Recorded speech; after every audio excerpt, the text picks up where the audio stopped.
Hello, good evening or afternoon. It's actually afternoon here. I'm just so used to saying evening. I am so sorry that I'm late. I said I wouldn't let this happen anymore, and I have been doing really well for a while. I'm going to get back on it next week. No more being late.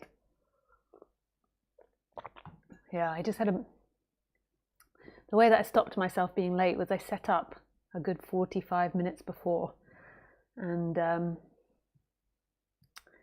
yeah, I've not been doing that. And then inevitably, if I don't give myself extra time, there's always something which goes wrong. So my camera wouldn't work. Yeah, that's the way of it.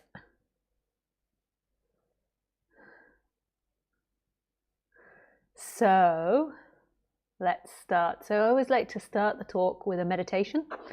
It's not really meditating to me, but I say that because it sounds incredibly fancy and attracts a bigger audience. Actually, it doesn't. My experience of non-duality people here is that part of the reason that they're here is that they like them not having to meditate. Like they like the idea of no practice. So yeah.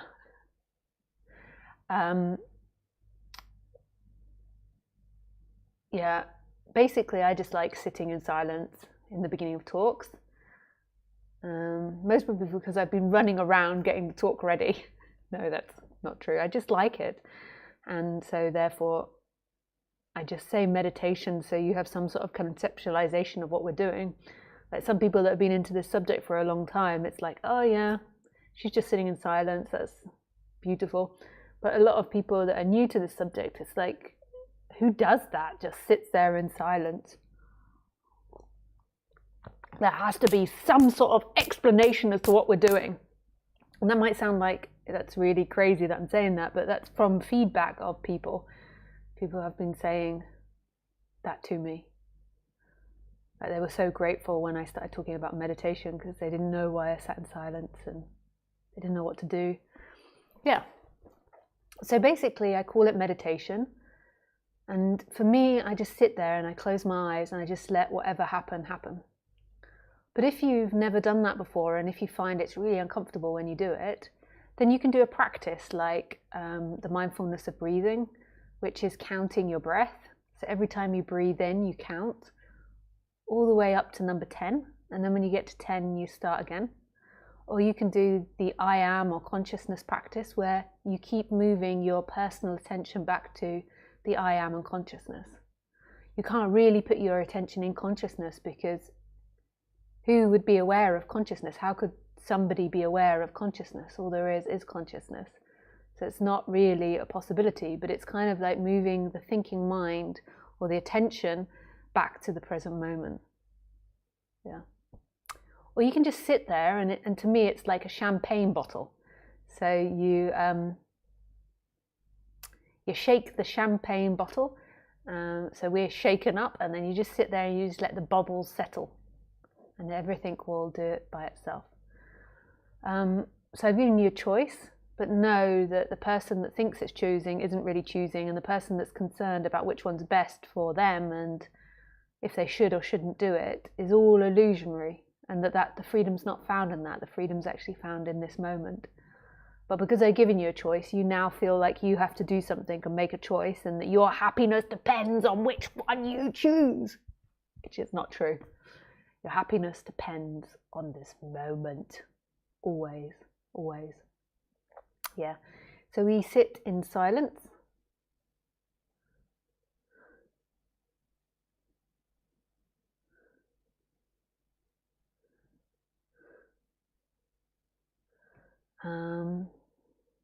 Yeah. I'm going to put my gong on. And then we sit in silence.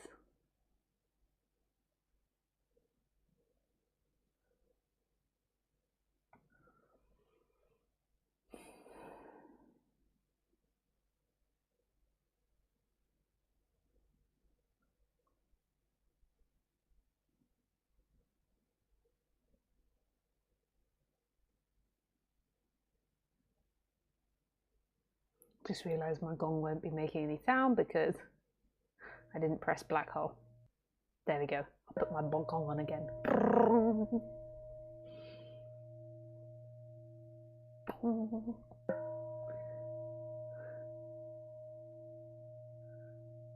That means this is very serious. There is a gong involved. Very serious business.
Okay, let's begin.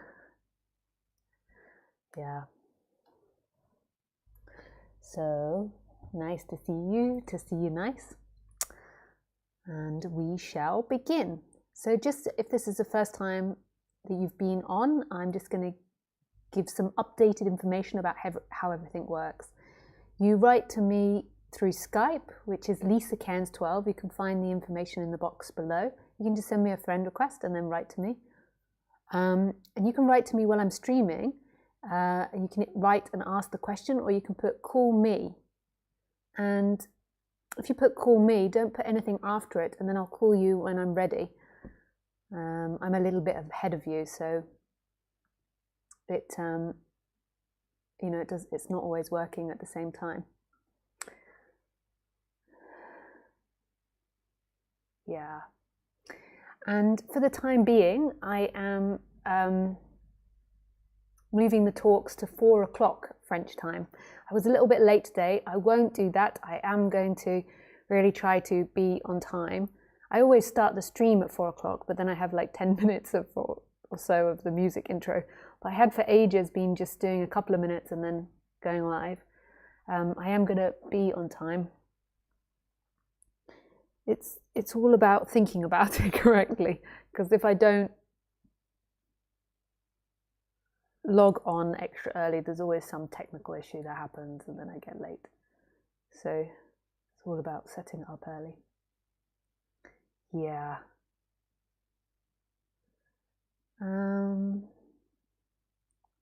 First of all, I give a bit of an introduction. So that's that about the Skype. Yeah. And also with sessions. So I've stopped taking bookings for sessions and I'm reducing the sessions from, I used to do 9 per week and now I'm doing 2 per week. So if you've asked to be on the waiting list, or if you used to have sessions with me, it's highly unlikely that you're going to get a session with me in the coming future. I decided just to work with the most regular people and to do it the fairest way as possible. I didn't decide to pick the people I find it easier with, or ask people for the most amount of money. I decided to do it with the people that I've worked the most with over the last couple of years and had the most regular sessions. Yeah. So I do them regularly. I still speak to them once a month, and then everybody else is on the waiting list, but it's highly unlikely that waiting list is going to become available soon. So I just tell you this because I don't want anyone that I've spoken to over the last few years since I've been doing sessions feeling like I'm rejecting them. I totally am not. I'm a very fair person, to my detriment. It's going to be a good thing, it can be a bad thing. Because if I was less fair, I could maybe do more non-duality stuff, but also being fair has good qualities as well. Yeah.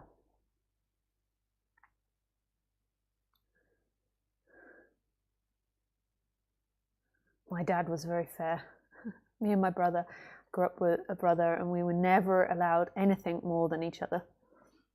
It always had to be equal. Always. He was so honest and fair. Yeah. Okay, so we shall begin. I'll do an introduction. What is the title of the talk? I really had to rush today to do the titles. I don't think it's that great. Oh. I think it's called The Freedom of What You Are. If that's correct. The freedom of what you are. I think it's really bad English. Freedom is what you are. Freedom is what you are. But yeah, what a beautiful title.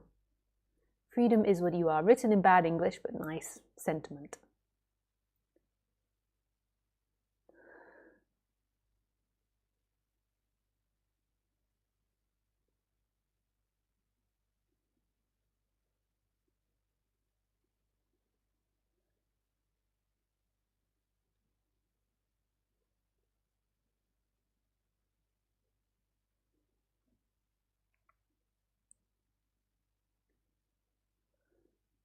So it's the same old story of what I'm going to say. is that what you look for is not in pleasure or pain.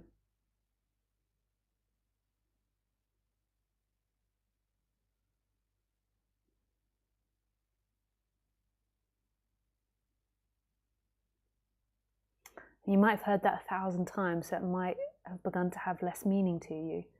But it's so important. What you look for is not in pleasure or pain.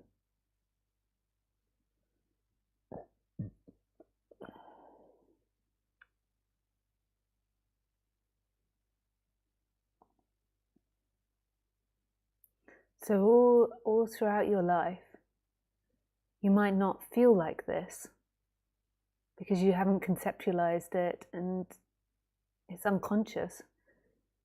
Is you always feel like you're looking for something. There's this energy in the body, which a lot of teachers call seeking for something.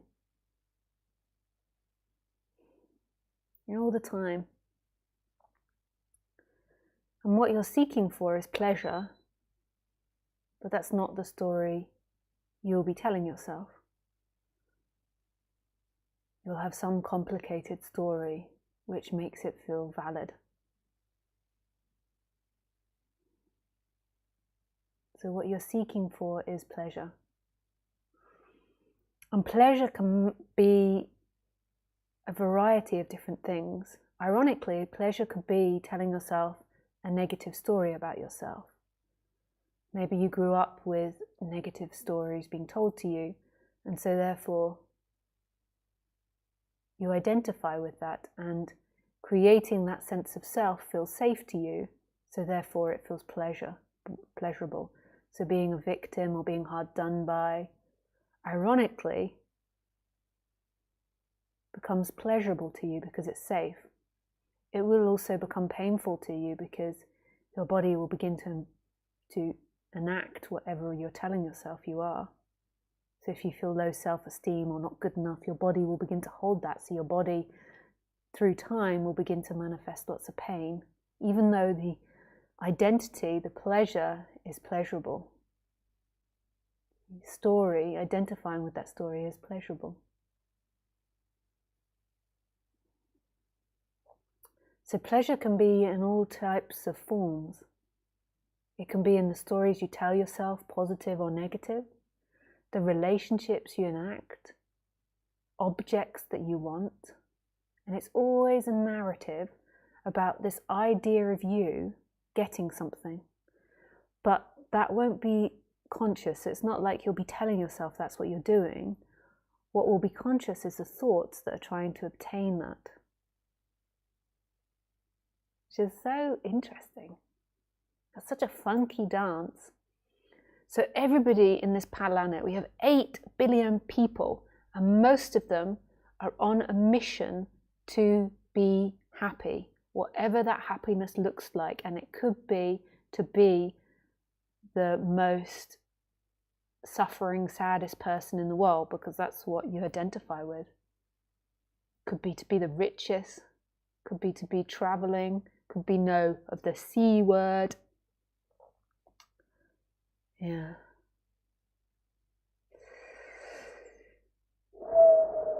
And this is really profound, and I'm not saying that as like I am speaking it and therefore it's profound. It's something that I've been taught and went through a process of. And really you could also, so that could be the explanation of time, but then you could also say this is just coming out. It's not really Lisa speaking. You know, many people have said this, like Ramana Maharshi, the Buddha. It's even in Christianity. Buddhism, Jainism. Yeah. It is not in the future. What you're actually looking for isn't in the future. These are practical needs and wants which have become, well, no, they're not practical needs and wants often. So I'm just going to ignore Khaleesi barking at me, because what she wants is, she's just had a dinner and we went on a very long bike ride today and she wants more food.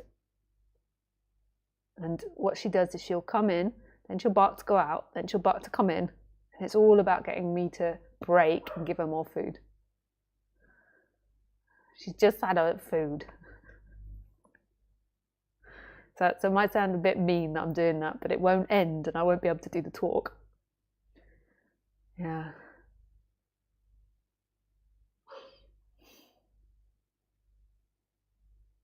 I'm going to break and give her more food. This is why she barks. I don't know if I can maintain it. Yeah. Anyway. So your freedom doesn't come from something you obtain. And most of the stories in your mind are about you obtaining something. You obtaining something.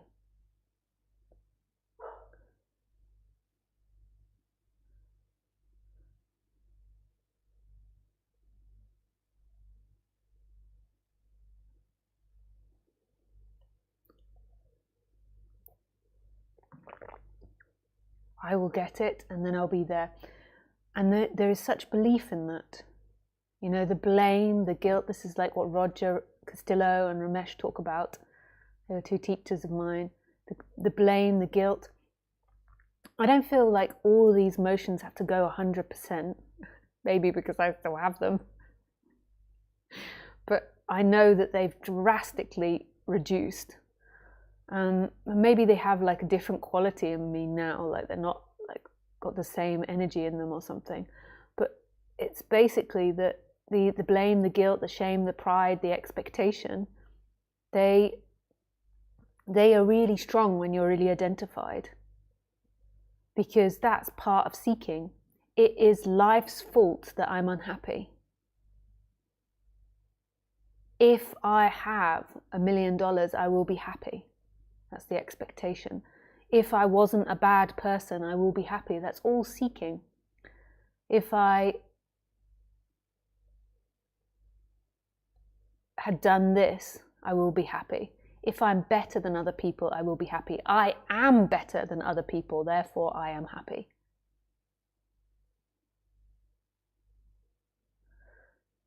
Yeah.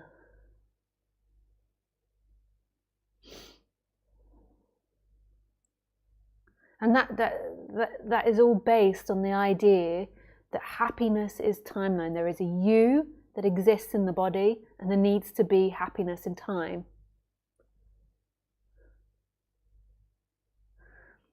And the reason I feel they stay to an extent is because we need to negotiate with each other. So there needs to be taking responsibility, which maybe is not guilt. Maybe they do go those kind of like, but there needs to be allocation of blame. Like, it is inappropriate that you behave like that, but it's a different quality. It's not this obsessive rumination over what the partner's done to you, what life's done to you, what the other's done to you, what you've done. Or it's not this constant identification with the blame, the guilt, the regret, the shame. Like, there is somebody in here and there is somebody out there that's guilty. Who is guilty? And then it comes to the idea that you believe that you are moving the hand, or that you're looking at me now and I'm moving my hands, that I am moving my hands. And this isn't true. This is an idea which we place onto people and onto events, and then we believe that that is truth, that there is actually somebody in here. Whereas actually, I am the same as the wind, as the sun, as the air, as the ants, as the birds. I am the same as every other thing on this planet. I am a happening. You are a happening. And there isn't actually something in there with free will. There isn't actually someone in there that is acting separately from life. We have the appearance of that in our thinking process because it helps us with survival, but it's not truth. And this is the suffering of humanity. The belief that thoughts and the narratives that we tell ourselves are truth. They're not truth. So say, let's take an example. So say you blame yourself for making a wrong decision 10 years ago. Like, all of that is based on illusion, that there was somebody inside the body, that there was a 10 years ago, that there could have been another direction that you went in, that it would be better your life now, and that you have independence to do that. It couldn't have been any other way. It couldn't have been any other way. It could not have been any other way.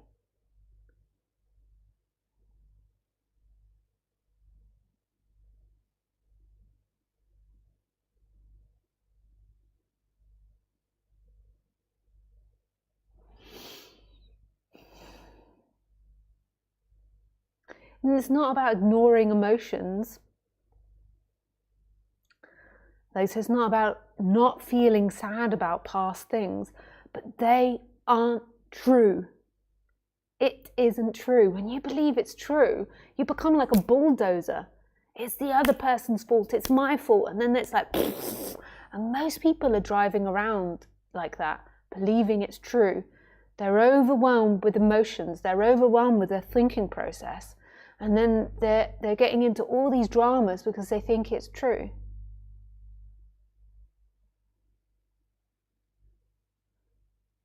There's a belief in them. The first thought is them, that there is a somebody inside the body, that there is somebody inside here navigating this ship. And it feels so real because the narration and consciousness feel so close. So there is this looking, right? There is consciousness now. You can't deny that. There is consciousness. This is happening, you could say, if you don't like the word consciousness.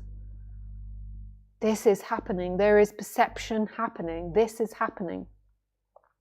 And you really, like, when there's real intimacy with it, you also see it's not happening. It's happening and it's not happening. But let's say, like, let's just go with it. It's happening. There is perception happening. There is consciousness happening. And what happens is that consciousness feels interlocked with the stories you're telling yourself. So I am conscious. That feels so real. I am good. I am bad. I am right. I am wrong. I am in time. I'm sitting here, and it feels interlocked. And this is an absolute lie. There is this perception, which is all places and no places. Where is perception? We can't grasp it. It's everywhere. So there is perception. And in that, there is a rising of a narrative. When the narrative and the looking are interlocked, it feels like, I am a good person, I am a bad person, I regret, I did this, I did that. And then there can be a separation of it and then a shift. So who you are, the identification is with everything, and then the character, the personality structure goes into the background. And it's no longer, there's no longer the identification with that. That isn't the experiencer. That is an experience. It's so amazing. It's so amazing. It's the complete end of suffering. It really is. Suffering comes from an identity in time. It doesn't mean, I'm not talking about pain and pleasure. So like an animal experiences immense pain and pleasure, but there's nobody there to suffer it. For humans, there is a character there which can think about this and can understand that and can narrate things. But when there is a disidentification with it, that character is in the background. So the character is telling the story of you, telling you what your life is and where you are, but you're not identified with it. Who you are is nothing and everything. And the character, it causes problems. Sometimes, for me, it does old seeking patterns, but it's kind of like a ghost. Whereas before, it was so real. Everything I thought and felt was so real. Whereas there's nothing that's real. And this is an energetic shift. So it's not just mental, there is like an energetic shift. When you're identified, your looking and your sense of being, you could call the I am or love, feels contained to the body. But when there's that shift, it lets go back into everything, and energetically there is this shift. You don't feel contained anymore. Your essence feels infinite.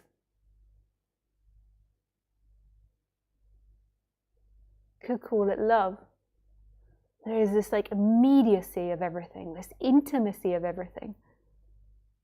There's a part of you that's so present.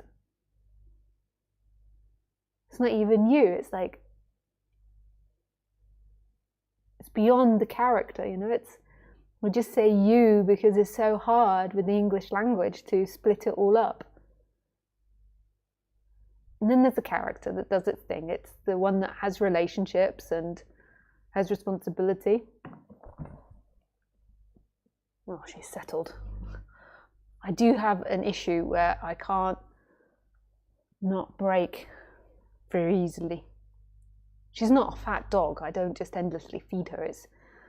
Normally she's content with what I give her. It's because of the exercise.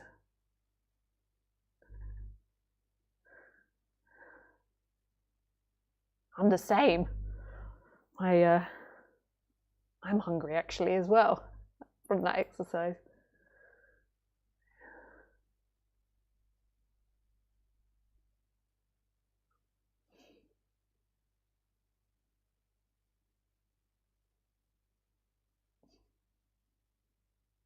And that's the character part. But that's not the experience. So that's the character part. Lisa's talking about her character. There is the character being talked about. And you could say, like, it's not really the character talking now. It's coming through the flavor. But in the moment, it's always consciousness. It's always presence that's doing everything. Like, consciousness is a part of, not consciousness. The character is a part of the dance. So it's like, even when they're speaking of the character, it's like consciousness creating the character. But it always keeps these characters having logic and cause and effect.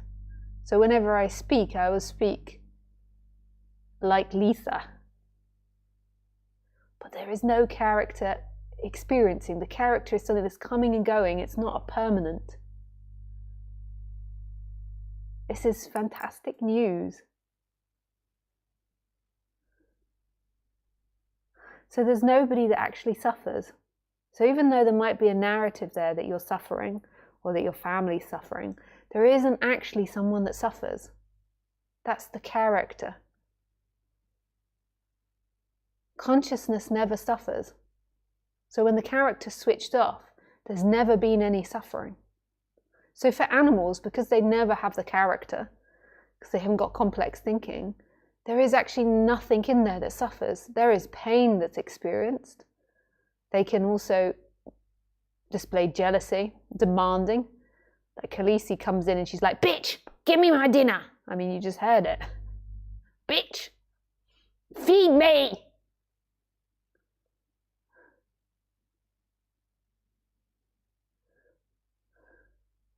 Yeah, it's not actually bitch, it's normally woman. But at the moment, I can feel her thinking bitch. I hope you all know I'm joking. I'm not really thinking all these things.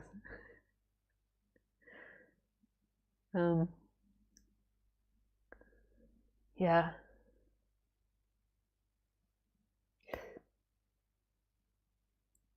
So even though I'm narrating Khaleesi, like, there is nothing in there that suffers.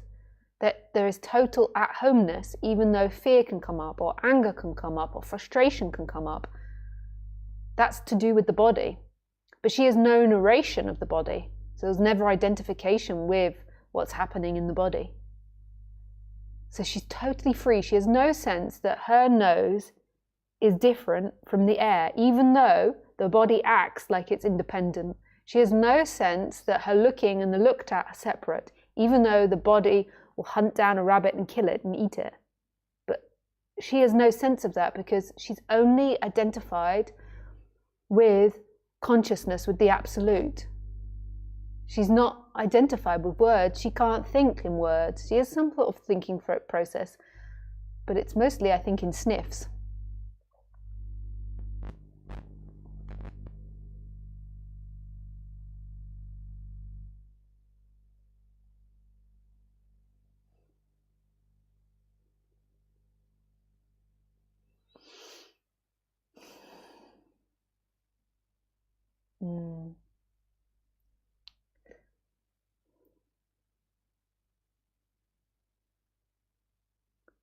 So who is looking at me now? Who is suffering?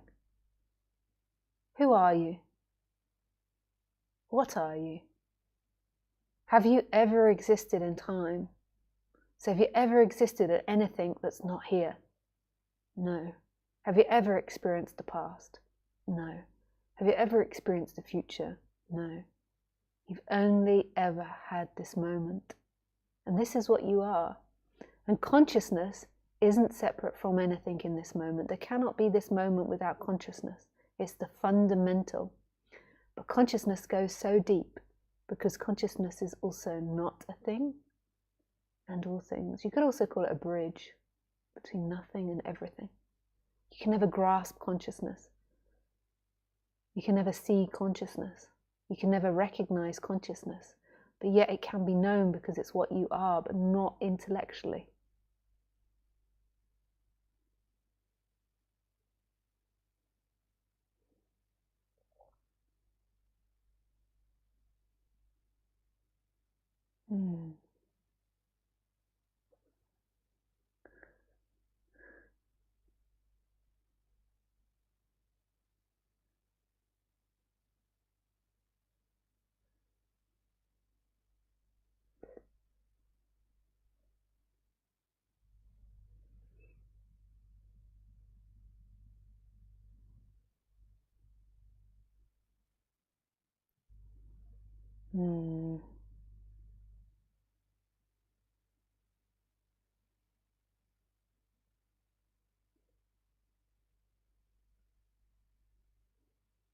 Yeah, baby, yeah. This is it. This is what you look for. This is what you look for. This is what you are. You're never not this. It's so simple. The mind is like, must be more complicated. Must be more complicated.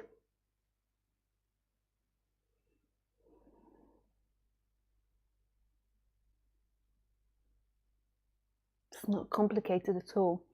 It's so simple that the mind can't think about it or conceptualize it. Conceptualize it.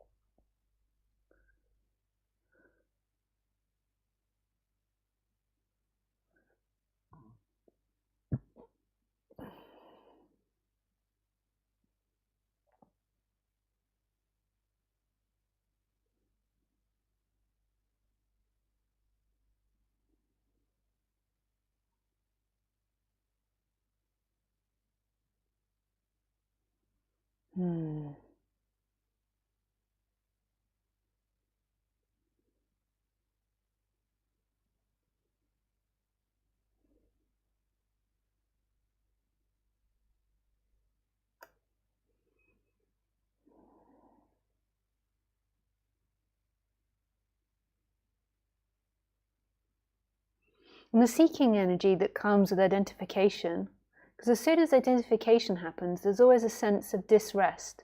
There is a you that needs to be satisfied, and that you is greedy. It's like so, and that seeking energy is an agitation. You have to be something. You have to be something in order to survive. You have to be something in order to be loved. You have to be something in order to not upset people, whatever it is. You have to be something. There is nothing in which you have to be. Nothing.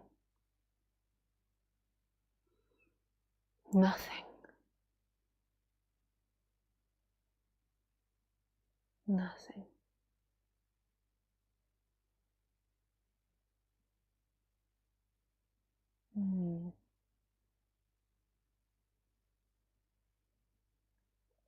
Okay, we go to questions. So if you want to call me, remember call me has preference. So just put call me in the chat with nothing else after. And if you're new to the broadcast, the way you ask questions is through Skype, and my Skype address is LisaCairns12. You can find it in the box below. Yeah. Okay. Let me just check everything is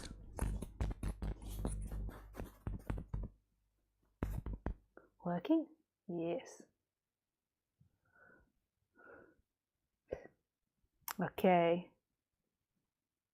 Oh, earlier talks are great for me because I'm more open earlier. The best time for me would be 6, 7 a.m. for me.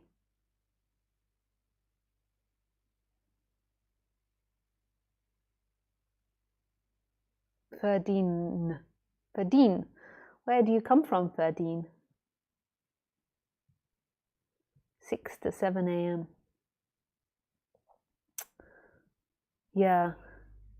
Yeah, so if you've also just joined, I just tell you that for the time being, I'm going to start doing the sessions at 4 p.m. French time on Sunday. 4 p.m. Yeah, thanks, Nick, for the picture. Beautiful. Thomas. Good day and Merry Christmas. Yeah, Merry Christmas. Thomas. Hi, Lisa. How are you?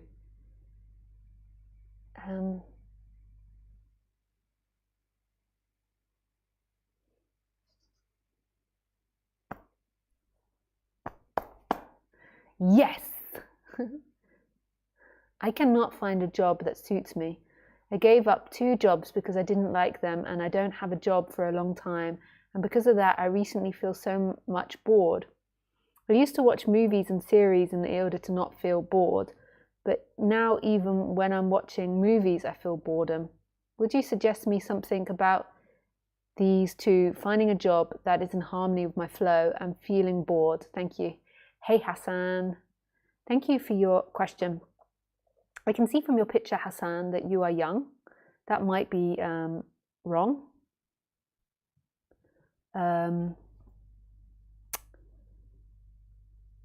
But just because your picture's young, I feel like the best thing, my advice to you would be to go and see a psychologist that can help you with work and what the issue with work is.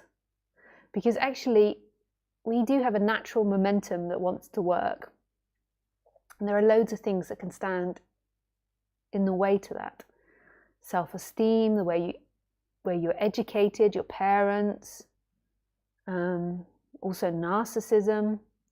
There can be lots of things that put barriers up. And we don't want to just be sitting around all day or watching TV. It's very unfulfilling, and so it naturally will lead to boredom. And I can't on the YouTube, answer all of that because I'd have to get to know you and spend lots of time working with you in order to work that out. Going to see a psychologist, a lot of people feel like this is wrong or this is bad or against non-duality. And to me, it's like going to a psychologist is like working on the machine. So the machine is the body, and the machine is made up of genetics, past lives, and when I say past lives, I mean kind of genetics and, your social conditioning that you've had your entire life. And, if you get a good psychologist, they're really trained as to how the body is working and interacting. And often what you focus in psychology, not all the time, it depends the psychologist you go to, but you can research it. You focus in on your dynamics in relationship with the other's dynamics, and you look at your past and then you look at how you feel now, and I think this will clear up this part for you. I don't think that it's about non-duality or seeking. That will be involved because there's identification, but it will predominantly be about your relationship to work, and I'm sure that it'll be a goldmine if you dig into that. If you go into it, you will look at your childhood and what happened in childhood, your relationship to work in childhood. And then as soon as you begin to open that up and understand that, then I'm sure there will be a flood of jobs that come to you that are in your flow. It's so important, this. And working on the character doesn't necessarily strengthen the identity, in my opinion.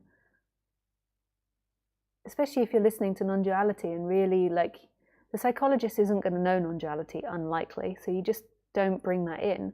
But if you keep listening to non-duality and seeing that it's just a machine, and your machine has got programming that's not working for you at the moment. It's also got this added program of seeking, but you don't need to bring that up with the psychologist, the seeking as such. So it's got this other, this seeking for freedom through what you do. So the ultimate truth is that freedom is everywhere you are, with or without a job, being bored or not being bored. And that comes from being in the moment. But that's really not going to fix what you're writing to me now. Because, I mean, it will ultimately fix everything, but it's not going to fix the problem that you're talking about, the problems in the character. It will fix things as in, you will be free from any pain of that, you won't suffer that, but your body will still want to work, your body will still have this like discomfort in the work area. It will loosen it, but it will still be there. And there'll still be conflict there. And so the non-duality aspect is that nothing will free you. Your freedom is the consciousness now, but that doesn't inherently just click all the personality problems away.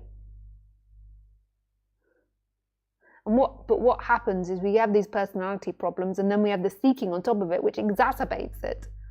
So I found when the seeking dropped, like Lisa character got much more manageable and much more balanced, but I had also worked on the Lisa character loads, and I still work on the Lisa character. It's like constantly cleaning up the little shit that she's producing, like a rabbit.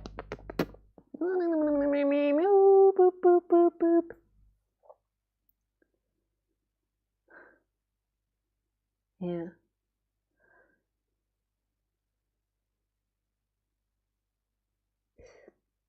And so when you're 29, it's so early, if you don't clean it up, that will go on, you'll be 39, then 49, and then there'll be this conflict with money and job and society and family. Because if you don't live in particular countries, more than likely you'll have to rely on your family for support. Even in more social countries, maybe you'll still have to rely on them a lot. And if you are saying, but I don't have money to go to a psychologist, like some more social countries pay for it, but if you don't have the money, then you can learn about it on the internet now. So rather than going to psychologists, which would be recommended, there's all this psychologists putting like loads of content up there so you can learn about it. Yeah. So the job stuff is about your psychology. But the absolute freedom is right here. Because there is no you. There is no job. There is no time. There is no tomorrow. There is only this moment. And none of that exists. I mean, that's the non-duality answer. But I bet you that doesn't feel satisfying to you. Like none of it matters. Ramana Maharshi, I don't think he ever worked. He was 16 when he had his awakening, and then he went and lived in a cave and in ashrams. He was a sadhu who's without any possessions. The Buddha, he also was homeless.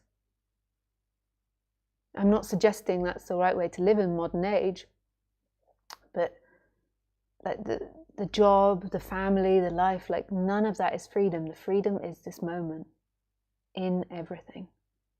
In everything. But don't aim to be homeless from seeking. The Buddha and Ramana Maharshi had these awakenings, and it was from love. It was from love.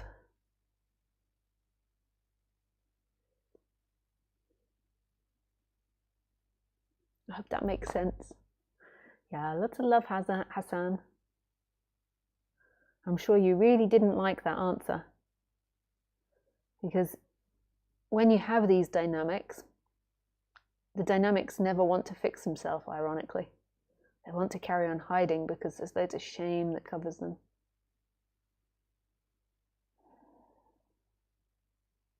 Yeah. And more than likely it has loads of seeking in it, so it keeps the identification going.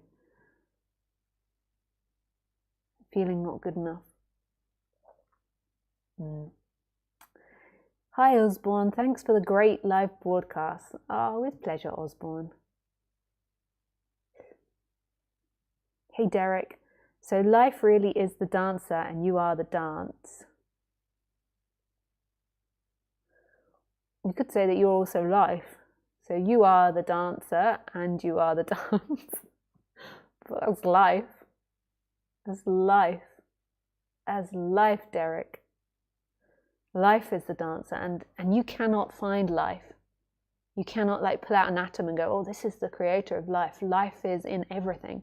It is in the drink. It is in the light. It is in the movement of this body. It is these words. And it's not time bound. It's this instant bound. Like that is all there is this instant right here. Right here.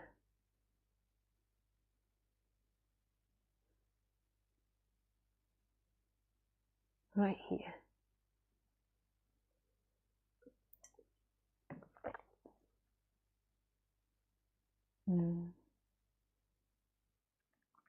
Hey, Derek. Thanks, Derek. Schumann. Hey, Schumann. Hi, Lisa. It appears to me that in meditation, the energy of the body appears to become more refined and able to perceive that one's true nature is freedom. But under the tension of thinking, the energy of the body becomes more coarse. Thank you for reminding us that there is no one here to suffer. Love, Schumann. Yeah. It's because in action, you're most probably being triggered more.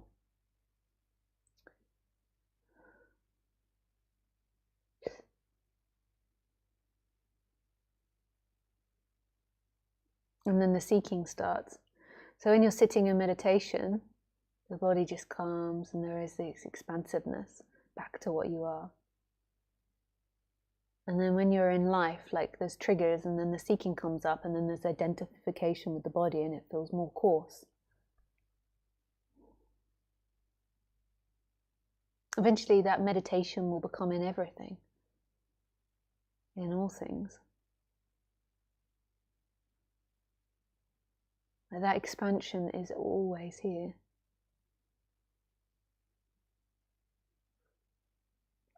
The mother says something, the kids say something, life does something, and then there is a seeking to try to get out of it. There is a you that suffers it. But then beyond that, who suffers? Nothing matters. Nothing matters beyond the character. Who you are, nothing matters to. If things matter to the character, and I don't mean that as a character you should walk around going, nothing matters, nothing matters. You can do it as a relaxation technique, but beyond that, nothing matters. Your essence is free. Your essence wants nothing, is nothing.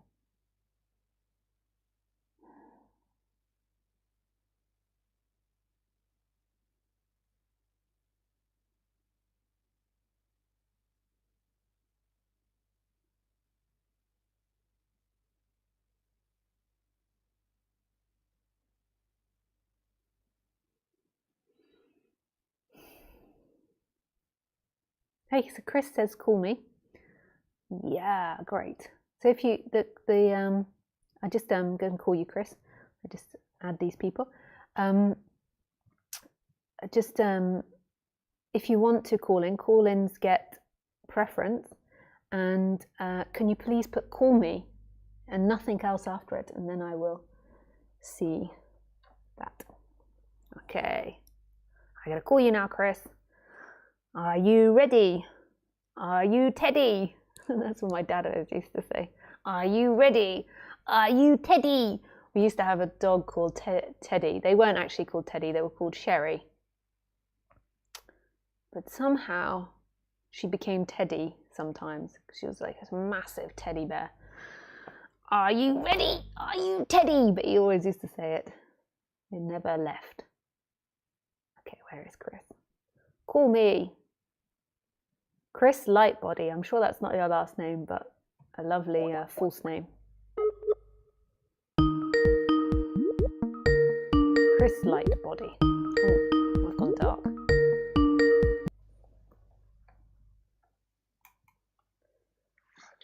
Hello. Hey, Chris.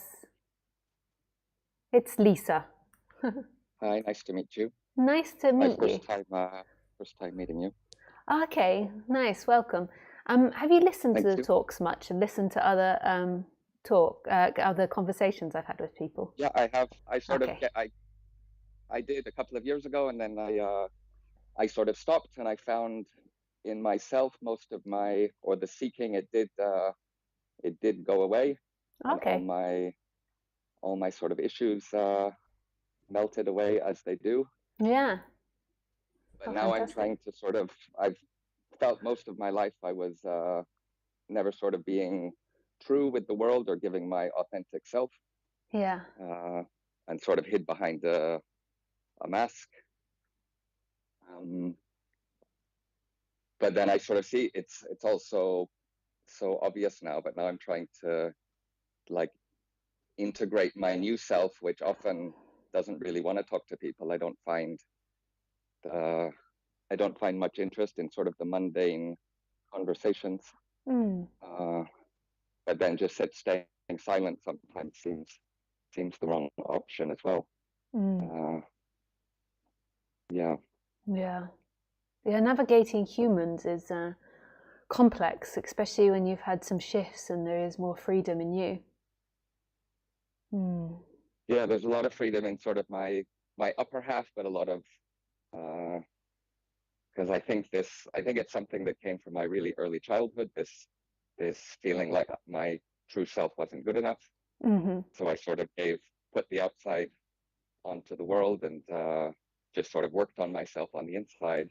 And now I Mm. feel like I've come to the conclusions I was looking for on the inside, but not being able to connect it to the outside because I've been so disconnected from my human body, I guess, but more Mm. always more identified with my true self. Mm. Yeah, that sounds like a great process that you're going through. Mm.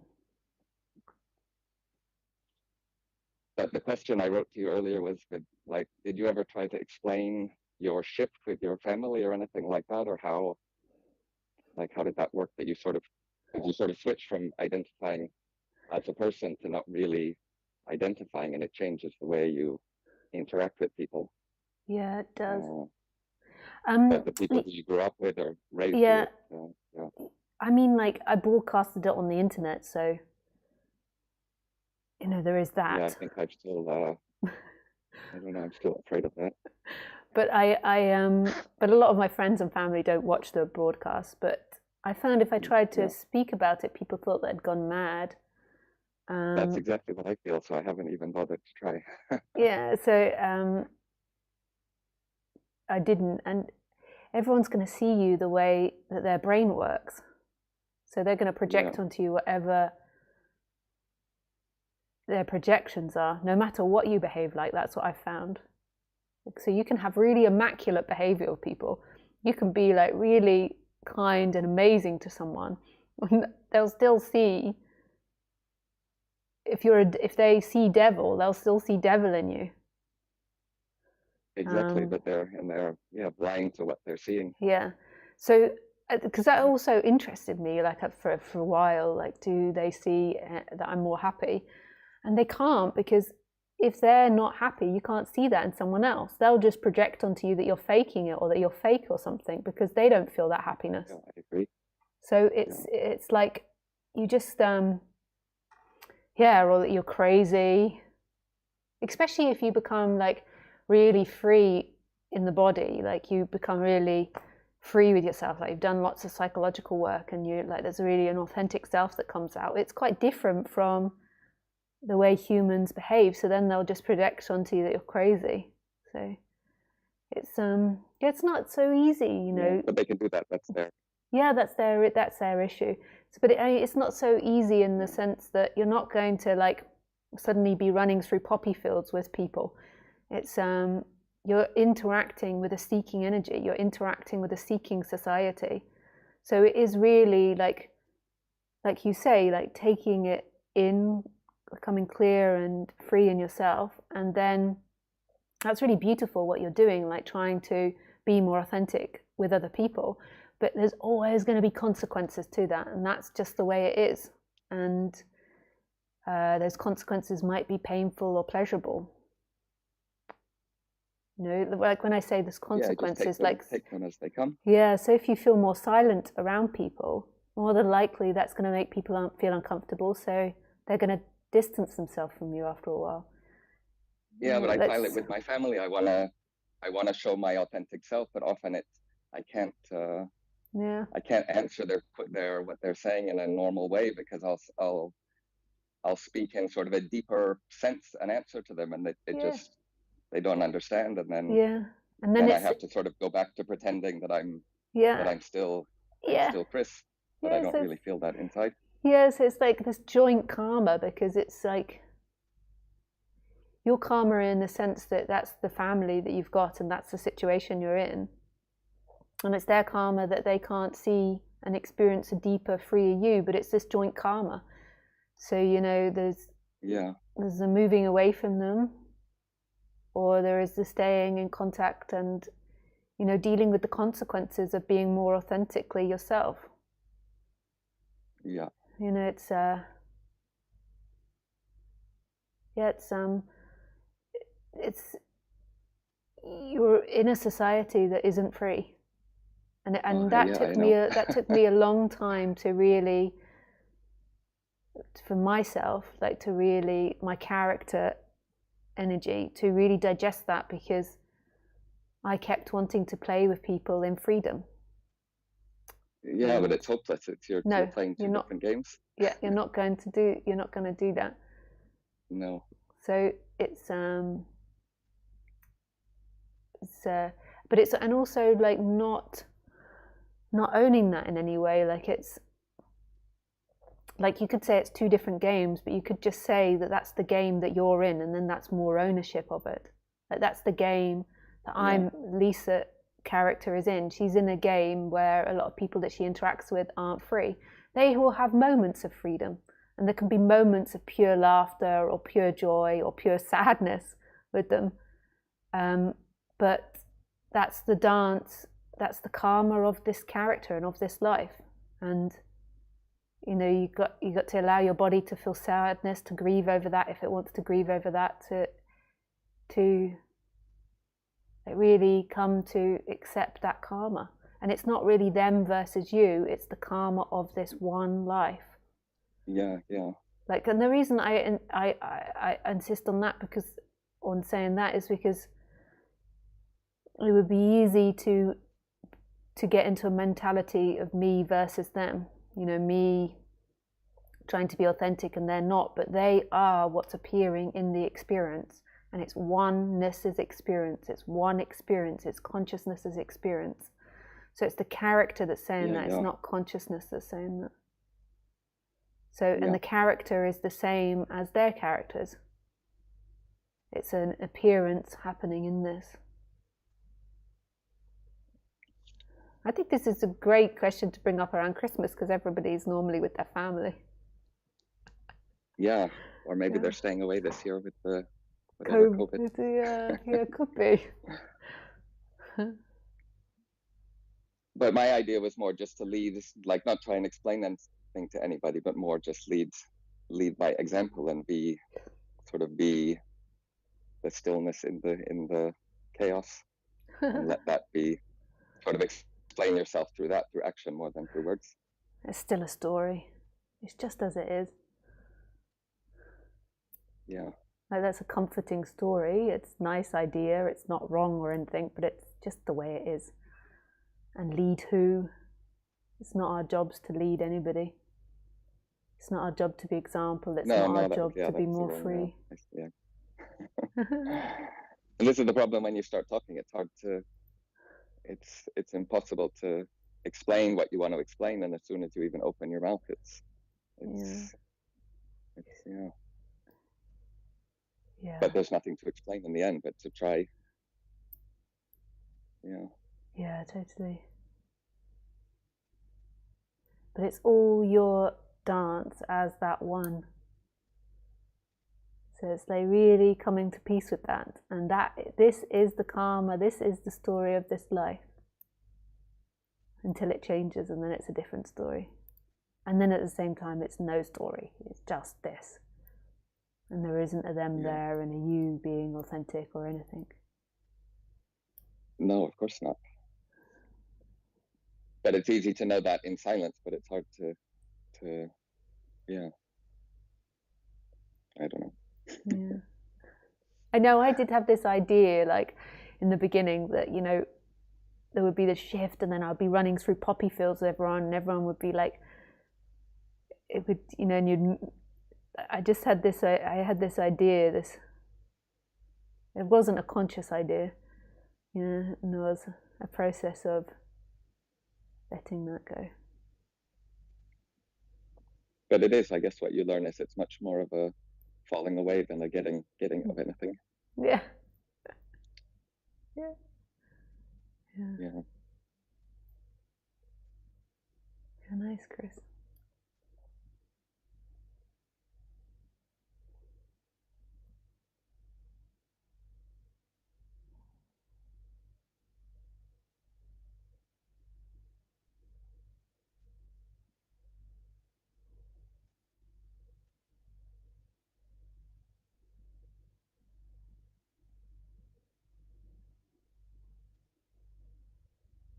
I did actually find on the human level, understanding psychology.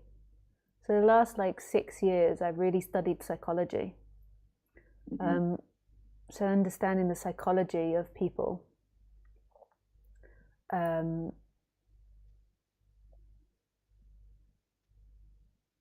helped. Yeah, I think the place I'm at now is that I'm 44 now, but I realized for my whole life up until maybe a month ago, I was very detached from my emotions and things like that, and more just sort of absorbing my feelings into my belly, but never really letting them be processed. So that caused a lot of just sort of stuckness in my life. Yeah, totally. Yeah. But I didn't understand. I didn't even know what emotions really were until a few weeks ago. Because Wow. as a kid, I just got really, really cut off, and then never. I remember friends of mine saying like, "Why do you never get angry, or why do you never look sad?" And I said, "I don't know. I just don't." Yeah. But now I realize I was just suppressing everything, and now it's trying to, understand that aspect of myself and everybody else, and it's much easier to connect to people from that on an emotional level than like on a thinking level, I think. In psychology, I don't know, I've got terrible memory, I can't remember the name of it, but there is actually a this is like a coping mechanism that happens in early childhood, and there's an area of your brain that actually physiologically shuts off the sensations. For somebody, I didn't experience that, so I can't imagine it. And that I always assumed that everybody else had emotions, but it actually does completely cut it off. Yeah, so I've always assumed that everyone didn't have emotions, and I couldn't really, don't really connect on that level. And it's, you most probably thought that people that were very emotional were a bit crazy as well. Yeah, or how they couldn't cope with things. But I was just stifling it all. But they were doing the better option. We don't know the better option. Like, it could be, you know, like some people are really out of control of their emotions as well. Like their emotions really dominate their thought processes, so they're constantly like in hurricanes of emotions. So it's but yeah, what an amazing process to wake that part up in you, in the body. It's just sort of happening now, and it's a whole new sort of way of life, is connecting to people on an emotional level, which I never. Yeah, exciting. And now I sort of, because I've come to more understanding on a different level, now I want to share that with people, but I need to figure out how to connect on the emotional. This is why studying, there's a, if you go to my reference page on my website, there is a link to a therapist called Dr. Honda, and his web page is called Psychologist in Seattle, and he does these videos that are so amazing. And he's a couples therapist, and what he does is he comments on couples on reality TV shows.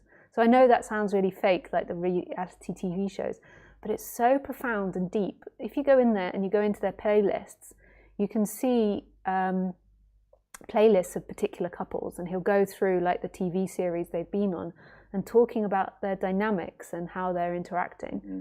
And you might find that really helpful because he speaks a lot about this. Like, it is more common in men to do this, to cut off. And this is why we get into these like really weird. So just so everyone knows, so before I carry on, I just want to say that I'm talking about the character now. I'm not talking about non-duality. So I'm just speaking about the character. So I just want to clarify that because often people are confused about the two different levels. So, so he speaks a lot about this, the detached personality, and often it does tend to be more of a male trend that does this because of the way our society conditions men, and maybe there's some sort of physiology in there. I don't know if anybody really knows. For me, I find it's a lot from your father. If your father was cut off from his emotions, and because in early childhood you don't have that bond with him, that's where the sort of connection is broken. Often. And then if I didn't deal with it and then I had kids, I would sort of pass on the same sort of wound to them because I never understood it. Yeah, I think that's maybe a lot of the cases is this. And basically he talks about relationships, and often it fills into these two stereotypes. So then often the man thinks the woman's crazy, and then the woman thinks the man is unemotional, and this is a lot of where the conflict arises. But the great thing about watching this TV show is you actually begin to see, because he's talking about the TV show and people acting on this TV show, you actually begin to see your mother's, your father's, your friends' reactions. And this can be very healing because it helps you then, or it gives you a reference point of how to then act with them in a more fulfilling way to get your needs and your wants met, and to also be more authentic. It has its limitations because our society is suffering and our society is separate and seeking, but it's super helpful. So I put it on my reference page, even though it's not non-duality, like on the human level. And often when you're going through the non-duality awakening, the human shifts a lot and changes a lot and settles down a lot. And it's super helpful to watch it and to see it and to see other people doing that, and how you escape through different behavior techniques and how conflict is created, how to establish your wants, your needs. I really recommend him. He's a really beautiful guy. His name is Dr. Honda, and it's psychologist in Seattle. Because I like watching reality TV myself, and I think it's because I think all my life I got my emotional connection through TV. Because as a child I watched a lot of TV because I was just more left alone. And now I see it with my emotions, and I was like, oh, that's why I like all that, like the emotional TV shows, because I don't get it from people in person, but I get it from real emotion on TV, which the reality TV, it's like watching animals in a zoo. I like it, like for observation. Yeah, you'll love this TV show, this YouTube channel then. Yeah.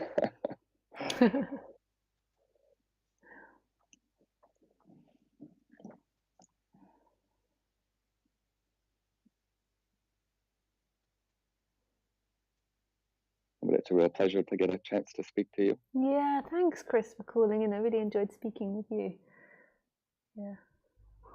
Yeah, I've never spoken to anyone about this because you can't, most people, or everybody, they don't see it. Whereabouts in the UK are you? Or maybe you don't want to expose that, but I was just thinking. Oh, sorry. Lisa, in Canada. I don't know what my Skype says. Yeah. You just your accent sounded English to me. It's a bit of a mixed accent. Like I grew up in Canada, but then a lot of my adult life I was living in sort of different parts of the world. I spent many years on that seeking pattern of thinking the next location is going to solve my problems, but that doesn't work. Yeah. But then I think I lived with English people for a few years, and then lived in the countries where people weren't speaking English. So I think my accent is more developed as an adult than was from anything before. And I like to explain to people it's like a dog. When you see a dog and you can't quite guess the breed, but you can see little bits of other things. That's what my accent is like. Yeah. Yeah. Yeah. Mm. But where are you, in England or in France? I'm in France at the moment. Yeah. I'm going back to England soon, hopefully, if the borders are open.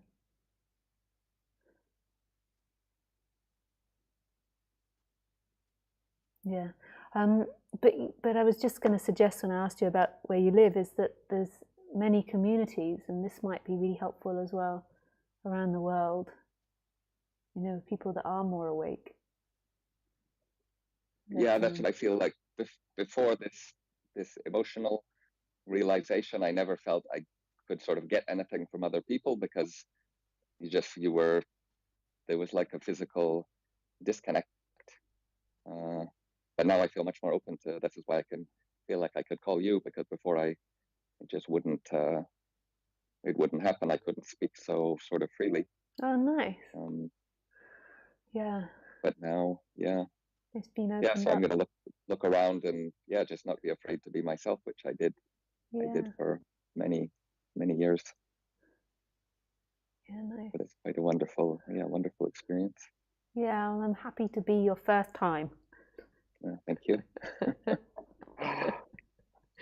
Yeah, nice. Well, thanks for sharing that, Chris. I think a lot of people will have found that helpful. Yeah. I hope so. Yeah, nice.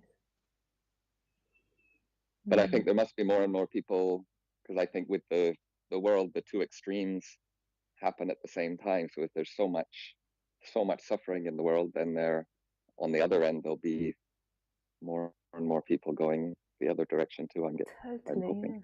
Yeah, totally. I think so too. Yeah. And these sort of channels and things are helpful just to, because most people can't find a teacher maybe near them, but just having people to keep steering them in the right direction is helpful.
Nice. Okay, Chris. Thank you for calling in. Lovely to speak with you. Lovely to speak to you too. Enjoy your afternoon. Yeah, thank you. Bye. Bye.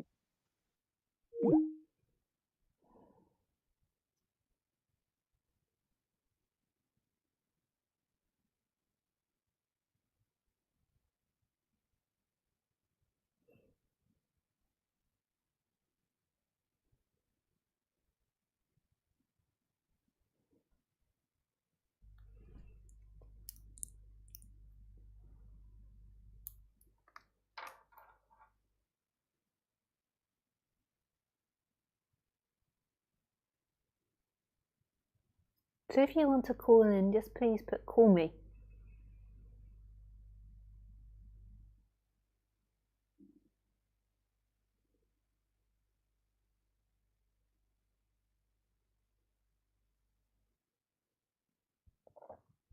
Mina. Hi, Mina.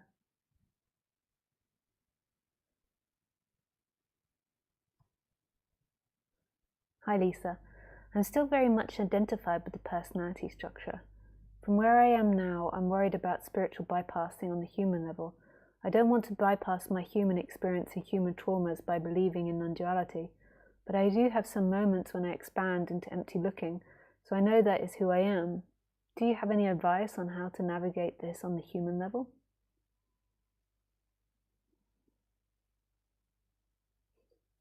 It's so difficult, isn't it? Because if I were to just point from non-duality, I would say who? Like, who is this human that you think's got to navigate? Who are you? Like, there is simply life happening. And then there is an idea appearing that you've got to navigate, so not to do human bypassing.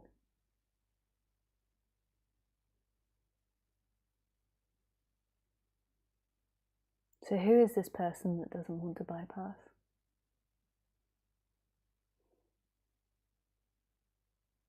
The only way that you can really bypass is by believing in a story. Non-duality, the person. But there does seem to be many stages before that's seen, because you have to become really conscious of the body. Because it's hard to know when you're in a story or not. You know, you go off into a story. The body actually tells you when you're going off into a story and when you're seeking.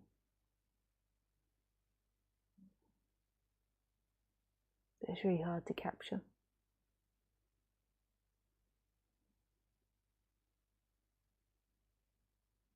So from the non-duality perspective, who is this person that's worried about that?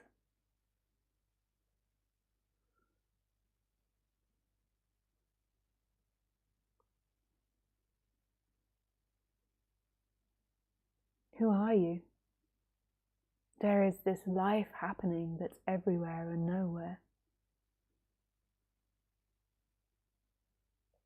And then there's this narration worried about it.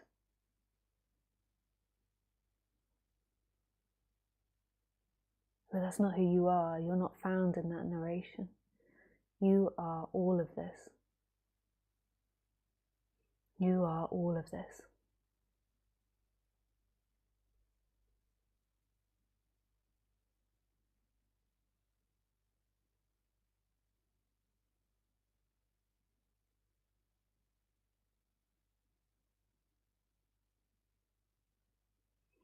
And if the story persists about being concerned about bypassing, work with a teacher that talks about integration, that talks more about that. Like, walk with a teacher that does one-on-one sessions. There's lots of teachers that I recommend on my website. I no longer offer one-to-one sessions, really.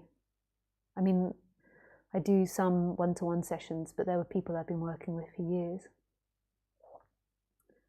But yeah, do work with someone that offers that part, that's not just about non-dual pointing, that also works about the integration of the human.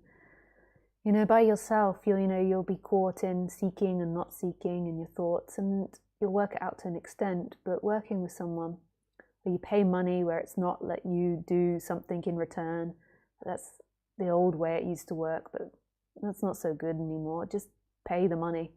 Make sure you earn enough money to pay the money to work with someone who works with you every week or every other week, pointing this stuff out.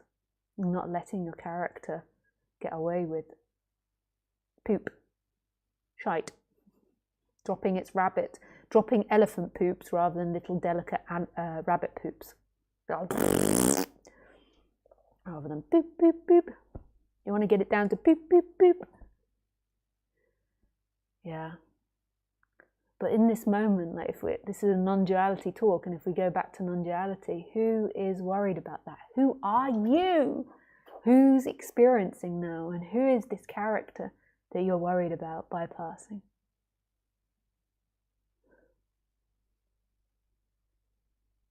There's the body that then will react and do things and self-destruct or not self-destruct, but there's not actually somebody here. There is nobody experiencing this. There is just life. This full, full-on life, which is nowhere and everywhere. Who you think yourself to be is the consciousness and the thinking merge together, so it feels like you are afraid of bypassing. But there is a character that comes in and out and says that. But what you really are is this mass expansiveness.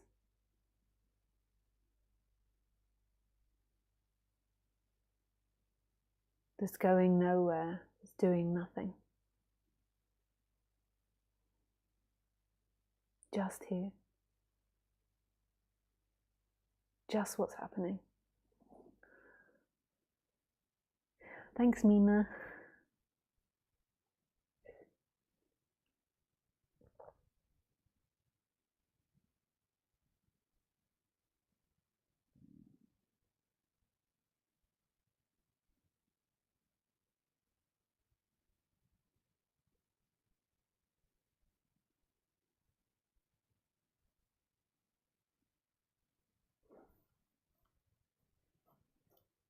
Brian, yes!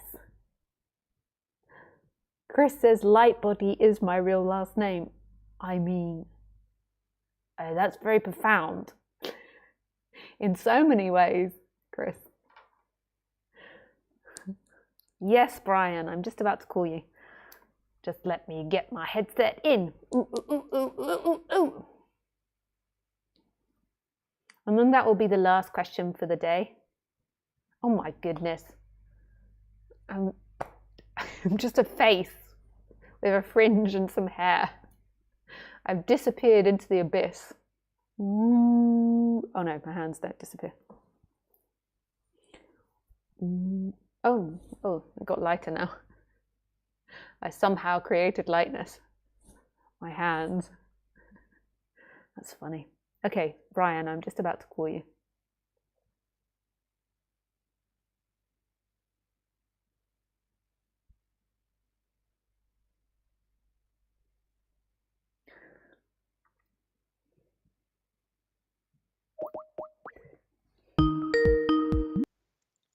Hey, Lisa. Hi, Brian. Good. Thanks for the heads up. Yeah. Yeah, I try to warn people so they don't get fright. Yeah, that helps out. All right, just give me 1 second. Yeah, sure. Take your time.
Yeah, I keep thinking I'm not going to get anxious when I call in, but I kind of do.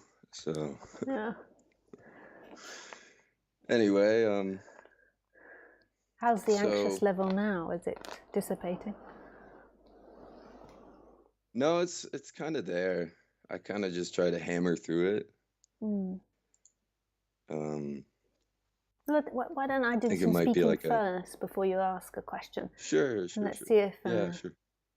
that Yeah, dissipates anything. yeah, So here we are. yeah. Here we are. Amazingly, there is no we in when I say we. Here we are. There's no Brian and there's no Lisa. There is this one energy which is looking, which is everywhere.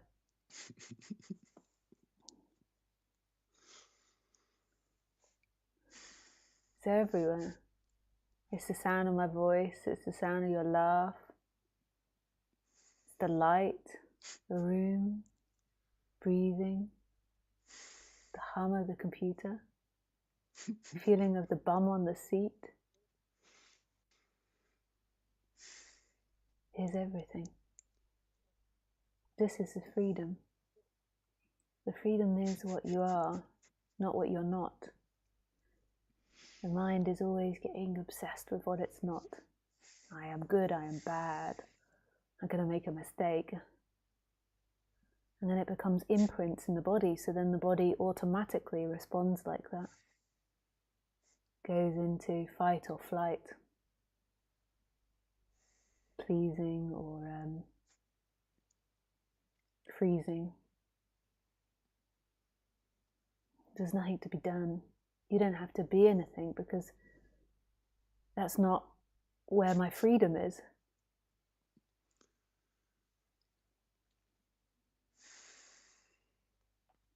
I don't have to be anything because it's not where your freedom is. It's more painful and pleasurable if you were like talking my ear off now. I begin to find that painful. But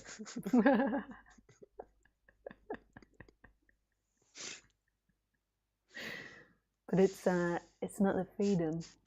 The freedom is just in what you are right now.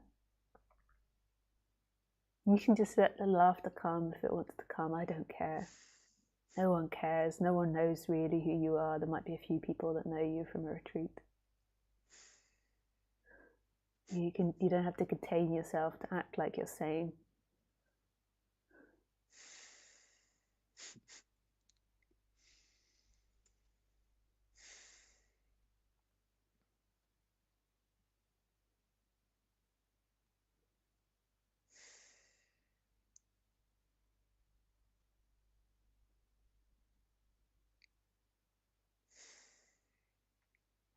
It's just what's happening. Well, I guess Yeah. that answers the question. Right. You know, I can start rambling now, or just hang up.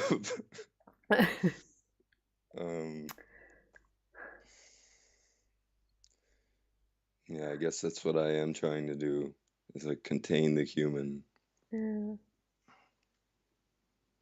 There's nothing wrong with working on the person, but it's to no end. I still have to work on myself.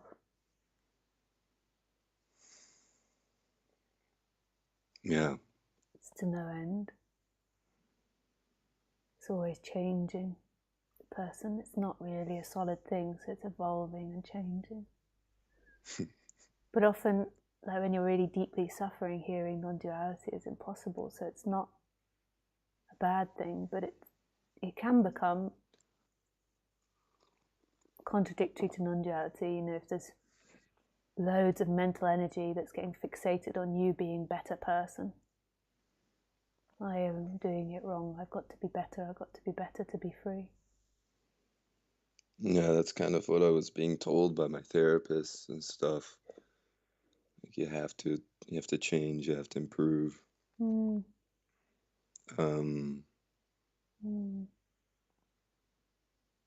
And then does that more than likely evoke shame in you? Yeah. It's like, yeah. And resistance. Do you want to buck against her or him? I mean, yeah. I mean, like, sometimes I've resistance to what you're speaking, and then sometimes it's really peaceful, and then yeah, definitely with people I work with, yeah, for sure. It's not that they're There's doing that, wrong like, or anything, it's just the psychology of the person, like the flows that it goes through. It's all in patterns. yeah, And because you've it got can seem really difficult. more of an avoidant personality, then you'll be more prone to shame. So if someone tells you you have to change, then woof, up comes the shame. And then the resistance, the anger, the fighting, Yeah, submitting. And then beyond that, there is this watching. There is this looking that knows all of that's happening and isn't of that. It's not contained in that. Like who you are now is this instant, not this personality that needs to be better or not better, that needs to change or not.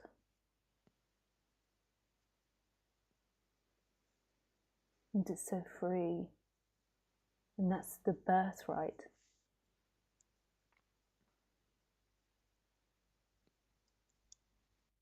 yeah. There's like I feel really like tired of the human, but that's the human, of course, but it's like the human dynamics, and it's like so even when you mention like work on the human, or I'm like, oh God, no, my human just goes in circles, and it's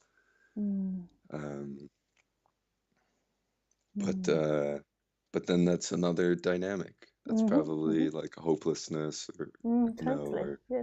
something else, So then I'm in it again. Yeah.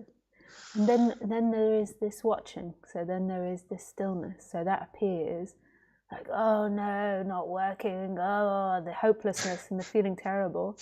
And then there's still that perception. The perception never leaves. The consciousness and the I am never leaves. It's just veiled because it's attached to, or it's seemingly contained by the seeking energy, by the identification. So you are conscious. But the consciousness is totally free in all of that. It never left, it never went anywhere.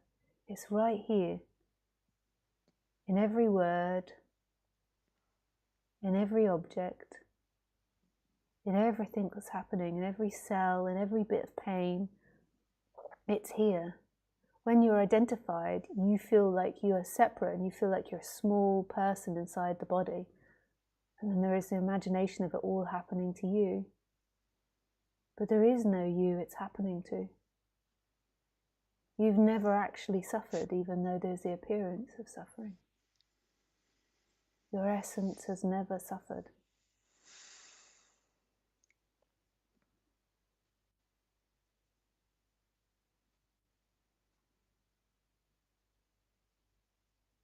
So when there's like the feeling of being more free, it feels like it's in the body, and when there's the feeling of like being trapped, it feels like it's in the body as well.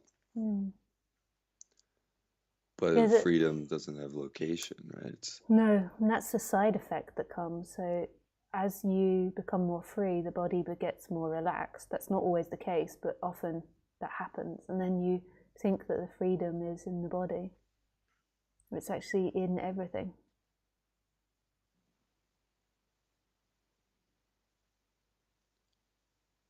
So how? It's totally empty. Because right now there is no body here. Not talking about somebody that believes they're inside the body, but there is actually no body, physical body here.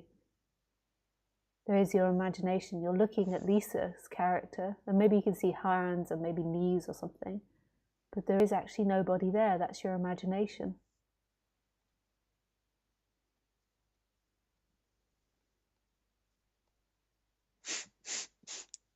And when you believe that there is a freedom or a suffering that comes that's inside the body, a pain or a suffering, and these are sensations that are appearing that you're zooming in on, your actual experience is everything.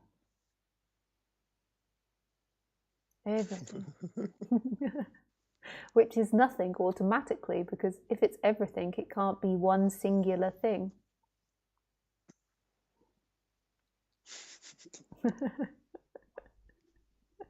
It's the best news there is. It's so intimate. It's And like I'm absolute, laughing, but no separation from what I'm speaking, no separation from anything that's being experienced. There's no consciousness that's conscious of, there is simply everything. And you could say it's conscious, it knows itself. And then there is the person that's like freedom for me, pain for me, freedom for me, pain for me, and we can clear that up. Like if you've had more of a traumatic childhood, and if you've got more of a difficult genetic line, past lives you could call it, then the person is going to be experiencing more pain. And you can tidy that up, but that's not freedom. That endlessly evolves, and you know, if you're in a plane accident, then you have to deprogram that trauma. Or if you by accident get sucked into a cult, you have to deprogram that trauma. It's very easy when you're into this subject. You can just get sucked in. It's like walking past a vacuum. Like you're just walking along, and you're in the cult.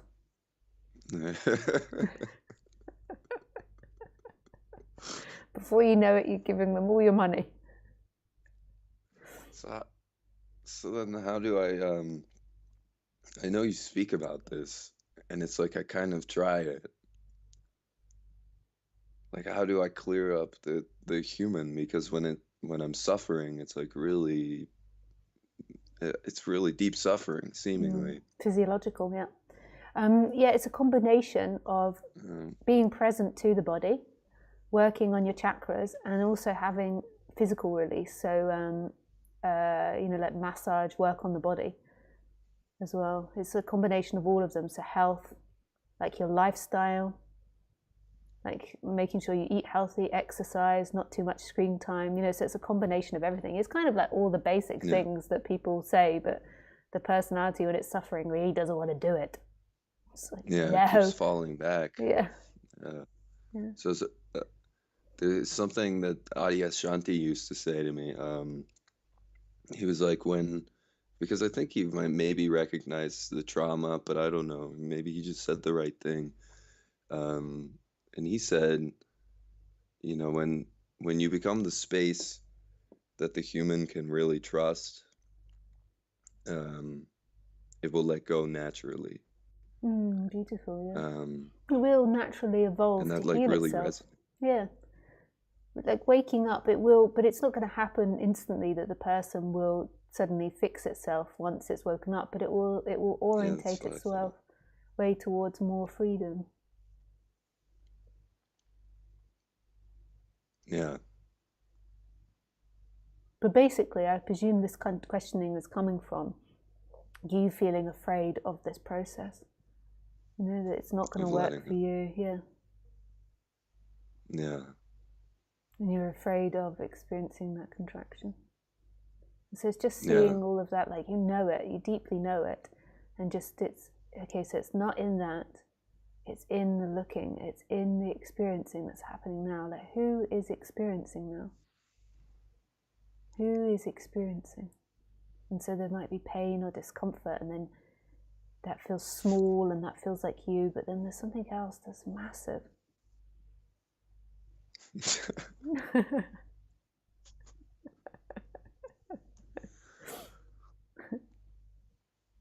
It's non-contracted.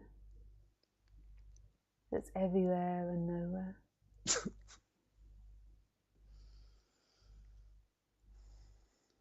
It's not born, it doesn't die, it's not an age, it's not something you will intellectually know, but yet it's here.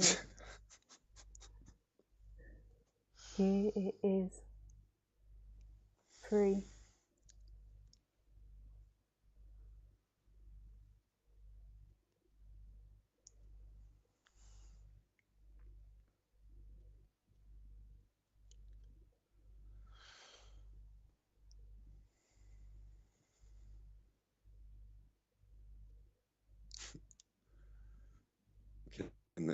can that be like brought to the human? You would think it'd be to like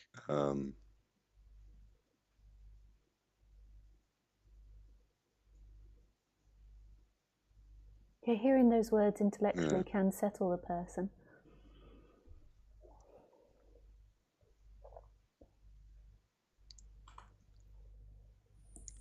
Yeah, I don't know. There can be a sense of like deep wisdom, and then the human just doesn't catch on at all. You know, like you know, that's another story though. That's another dynamic, actually. Yeah, the person wants to feel better. Person Yeah. doesn't want to experience what it's experiencing, which is totally valid. It doesn't want to experience that. It's in seeking. It doesn't want to be where it is now. And what's being spoken about is something that's not in the human. Contains the human. The human is appearing in that.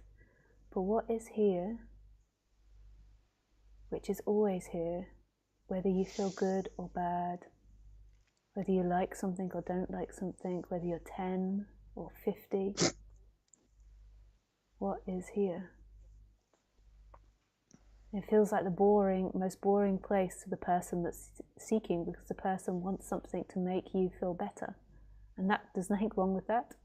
Like, work on the person, do things to help you feel better. But what we're talking about is beyond that. It's beyond that. It's right here.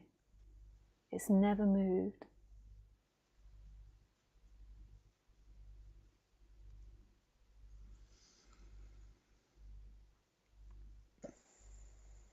And yet it's all things that move, that seemingly move. It never has a problem, it never has an issue. It never wants or doesn't want anything. It's just here.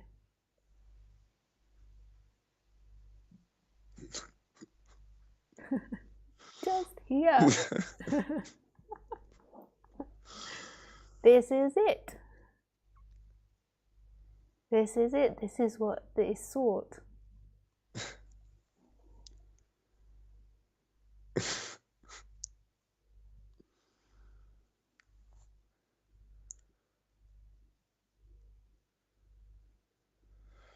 And is this like a force that begins to move through the human?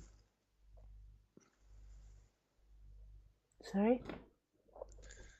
Is this like it seems like is it like a force that begins to move through the human?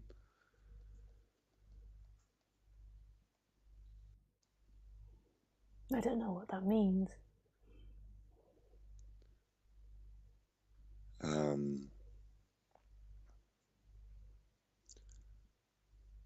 It's like the isness begins to move through the human instead of the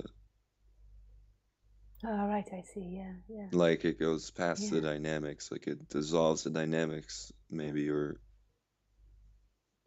Yeah. It doesn't dissolve all the dynamics, because otherwise the human wouldn't move. The human has to have dynamics to move.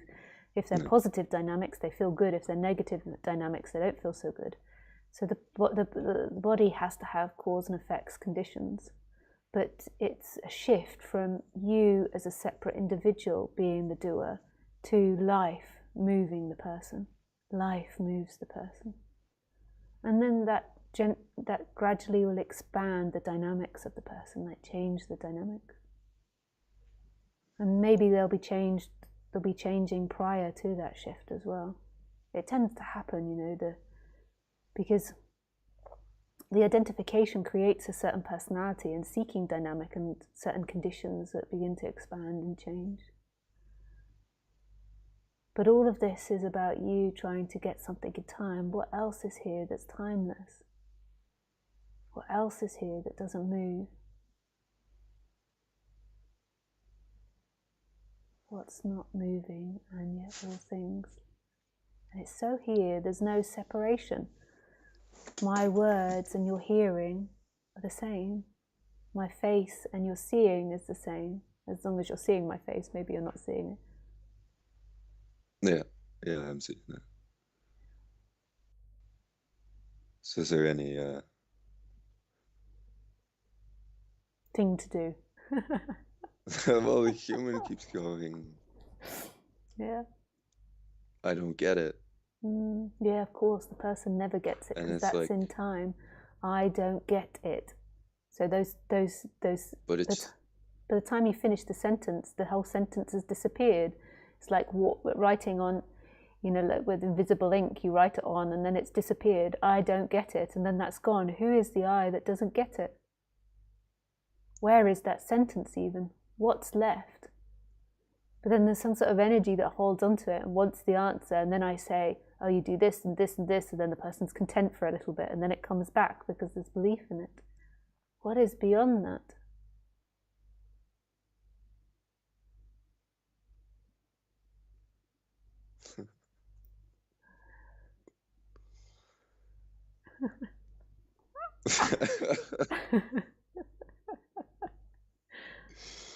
What is beyond you? Me.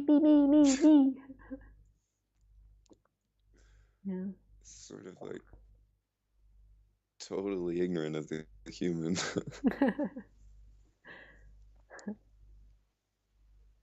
Yeah.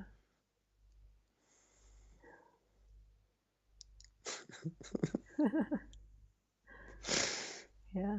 I feel like a lot of trust that you've got people that you're working with that's dealing with the personality. So I don't need to even do that. I'm not working with anybody anymore. I probably shouldn't speak about it on the internet, but I'm also very tired of working on the human. I'm also like not very good at it, seemingly. So you But think. sometimes I am. Yeah. Maybe I do see a lot of the patterns. But, yeah.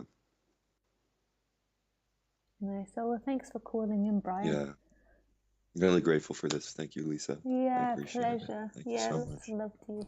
Merry Christmas. Yeah. Thank you. Bye. All right. See you. Bye. Okay, we have gone over, so I shall finish now. What is the time? Wow, we've gone over a lot. Yeah, okay, you lovely people that I can't see. Das ist genug for. Das ist genug.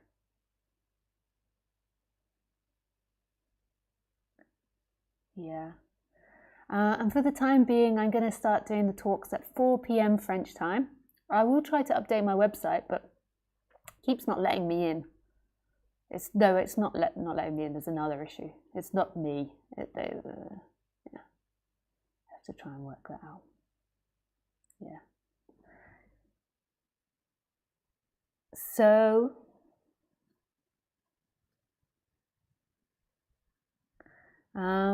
yeah, that is enough for tonight. But I wish you everything. I shall see you next Sunday at 4 p.m. French time, so 2 hours earlier. But I really wish you everything. Every goddamn thing. Every goddamn thing. Yeah.